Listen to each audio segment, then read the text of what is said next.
خەونێک بە سلێمانیەوە.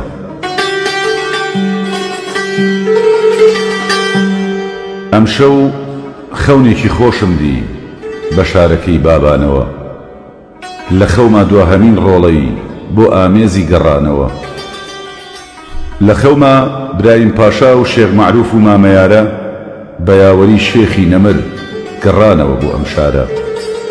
ئەولەسیس و ئەختەرم دی لە ئاپۆڕای جەماوەرە، ئەوانیش گەڕانەوە شار لەگەڵ پۆلێک جەنگاوەرە.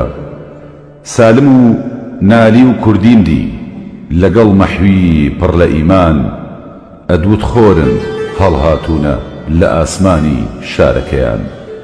کاگەحمەی شێخم بینی لە حەوشەی مزگەوتی گەورە، هەرچی پیاوچاکی شار هەبوو هەموو لێیان دابوو دەورە. پیرەمێردی نەمرم دی وتی لێتان نیگەرانم، کوانێ قەلەم دەرخانەکەم، لەکوێن کوان ژین و ژیانم. ماماحەی کڕنوم بینی وتی منیش گەڕامەوە، لەوێش بۆ ئازادی قەوم و میلەتەکەم ئەتوامەوە. حەبسەخانی نەقیبم دی چاوی گەشی پڕ لە ئاو بوو، لە بەردەمی ئاسەواری خوێندنگاکەی ڕاوەستا بوو. وتی ئەوە چی دڵڕەقێ خوێندنگاکەمی تێکداوە، بۆچی شار نامناسێتەوە، خۆ دڵی لێم نەڕەنجاوە. کەریمی ئەلەکەم بینی نور دەباری لە ڕوخساری، نەجمەدینی مەلام بینی شاد بۆوە بە دوا خوێندکاری.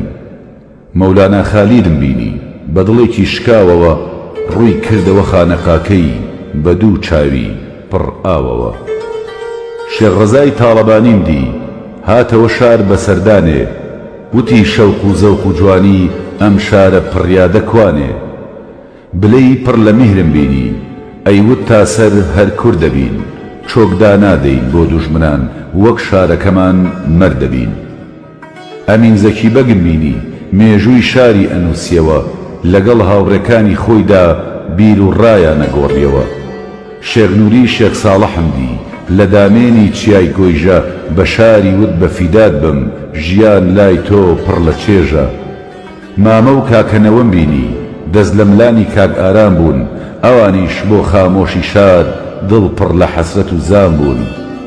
لەو خەوەدا مەلا حەسەن دەستی کردبوو بە سەڵا، ئەیوت خوایە سلێمانی بە دوورکەی لە دەرد و بەڵا. حاجی عەلی بەگیشم دی سەرگەرم بوو بە خێرکردن، چی هەژارێ لە شاردا بوو دەست و دیاری خۆی بۆ بردن. بەدیع باباجانم بینی تابلۆی ئەم شارەیە کێشا، وتی شار بۆ وا گۆڕاوە کەی سیمای وابوو لە پێشا. شێخ محەممەدی خاڵم دی بە ڕوویەکی زۆر خۆشەوە گەڕایەوە بۆ شارەکەی بە دڵێکی پڕ جۆشەوە. کەمالی و زێوەرم بینی لەگەڵ حاجی باقی و مەدهۆش، کاکەی فەلاح و حیلمیم دی لەگەڵ حەمدی بە ڕوویە خۆش.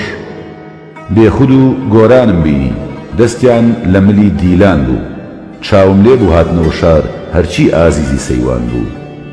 چرایەکی گەشم بینی لە پیرمەسوور هەڵکرا بوو، ڕۆحی فایق بێکەسم دی بە عەشقەوە لای سەرا بوو.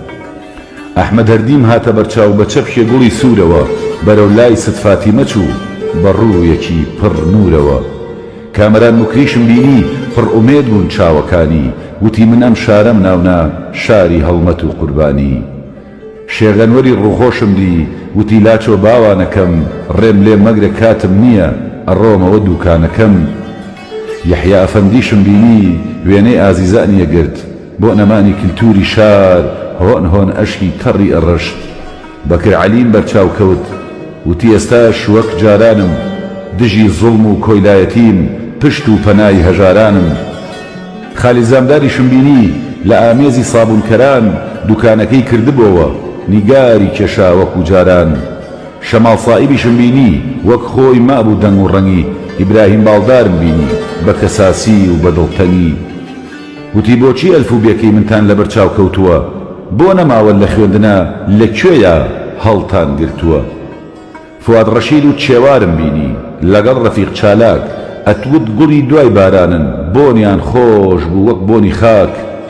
بنەماڵەی کابانم دی هەمویان گەڕابوونەوە، بە دیداری شارەکەیان وەکو گوڵ گەشابوونەوە.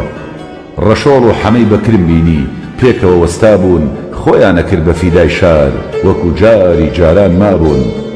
ئەحمەد شەماڵیشم بینی ڕووی کردە باخی بەختیاری لەوێ چیتر دڵیان نەشکان گوڵێکیان دایە بە دیاری حەمەجەزای مقامم دی بۆ ماڵ ملی ڕێگایە بڕی بەدەم ڕێوە هانێ گوڵ و هۆ کاکی پێشمەرگەیە چڕی حەمەی نێرگزی شارم دی لەگەڵ برایم خەیاتە عوسمان عەلیم بینی فەرمووی ئەم شەو کوتومت بەراتە کاک عومەری مەکتەبەم دی لە ئامێزی جادەی کاوە وتی منیش ڕۆڵەی شارم بۆچی منتان بیر نەماوە شەهید ئاسۆی دەلاکم دی خوێنی ئاڵی لێدە چۆڕا وتی کێ سیمای ئەم شارە پڕ لە یاد و جوانی گۆڕی عوسمان شەیدای ئازیزم دی بە شاری وت بیرمە کردی لە ئاوێنەی خەیاڵمدا هەموو ساتێ سیرمە کردی شاژنی هونەرم بینی سەدا و دەنگی وەک خۆی مابوو ئەدوت فریشتەی خودایە ئاشقانی شەعر دەوریاندا بوو مام ڕەحمانی باخەوانم بینی لێوی پڕخەندە بوو فەرمووی باخی گشتی ماوە ئەوێ ماڵەکەی بەندە بوو شار ئەدوت بەهەشتی خوایە پڕ ئەستێرە بوو ئاسمانی گوێم لە دەنگی ئازیزێک بوو ناوی حاجی حانی هانی کە بینیم شێرکۆی مەزنە وتی ببورن منە ڕۆم بەدەستی دایکی ئازیزم قومێ ئاوی سازگارە خۆم کەمال سابیریشم بینی دڵی ببوو بە مشتێ خۆڵ بۆ نەمانی جوانی شار و بەرنامە خۆشەکەی کەشکۆڵ تەها خەلیلیشم بینی بە دڵێکی پڕتاسەوە بە شاری وت ڕۆڵەی خۆتم تکام وایە بمناسەوە حاجی مەکیر ڕووخۆشم دی لەگەڵ خاڵە سنکۆ عەزیز سەلاح باڵا بەرزم بینی بە ڕوویەکی ماتەم و زیز عەلی نووری بێنازم دی وتی گەلێک پەشیمانم لەو تەمەنەی کە بەخشیتم بە هونەر و نیشتیمانم بەهادینی حەلیمم دی ئەویش بۆ شار گەڕابۆوە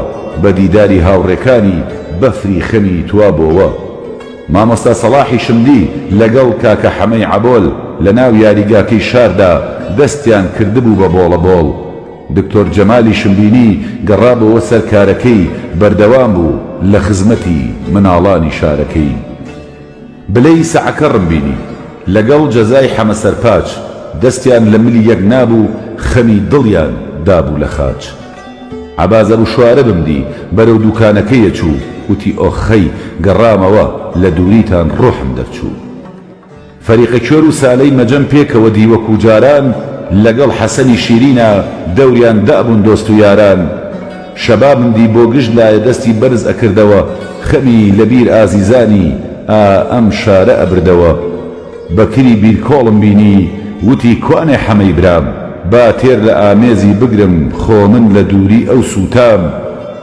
عەبە و جەمال ڕینگۆم بینی گوێنیان ئەیا بە چوار لایە دەیانوت کوا وەفاویژدان پێمان بڵێن شار بۆ وایە هەمویان گەڕابوونەوە دووری شار وشکی کردبوون ڕۆحیان لای شار بەجێ مابوو تەنها بەجەستە مردبوون کاتێککە بە خەبەراتم زانیم خەوە ئەوەی ئەم خواست وتم خوایە ئەم خەونە زێڕینم کەی ئەبێ بەڕاست